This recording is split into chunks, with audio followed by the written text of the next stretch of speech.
নমস্কার বন্ধুরা, update and breaking নিউজে আপনাদের প্রত্যেককে স্বাগত জানাই। তৃণমূলকে পেছন থেকে ছুরি মারছে কুণাল ঘোষ।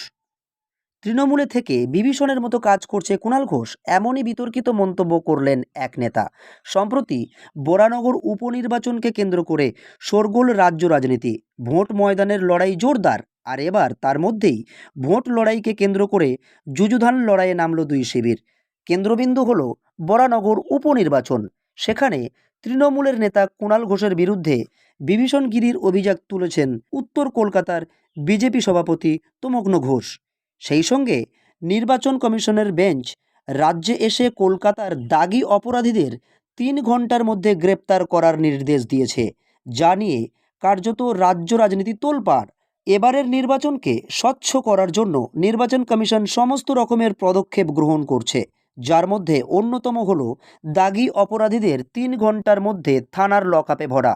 সেই সঙ্গে রাজ্যের যে সমস্ত জায়গায়, যে সমস্ত বুথগুলিতে নির্বিঘ্নে ভোট সম্পন্ন হয়নি, অর্থাৎ বিগত পঞ্চায়েত ভোটে বিশৃঙ্খলা সৃষ্টি হয়েছে, সেই সমস্ত বুথগুলিতে পাখির চোখ করছে নির্বাচন কমিশন। সোজা কথায় রাজ্যের সমস্ত বুথগুলিতে একেবারে ফ্রি অ্যান্ড ফেয়ার ভোট করানোর জন্য সমস্ত ব্যবস্থা গ্রহণ করছেন নির্বাচন কমিশন।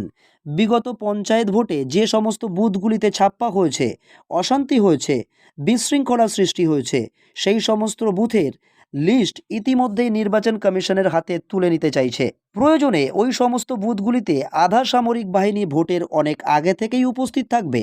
এমনকি ভোট হয়ে যাওয়ার পরেও ওই সমস্ত এলাকাগুলিতে আধা সামরিক বাহিনীকে রেখে দেওয়া হবে সমস্ত এলাকার নাগরিকদের এবং ভোটারদের নিরাপত্তার জন্য। নির্বাচন কমিশনের এই পদক্ষেপে কার্যত জিভ কামড়াচ্ছে তৃণমূল। এমনই গুরুত্বপূর্ণ খবর দেখার জন্য আপনারা অবশ্যই করে আপডেট অ্যান্ড ব্রেকিং নিউজ চ্যানেলকে সাবস্ক্রাইব করে সাথে থাকুন। ধন্যবাদ।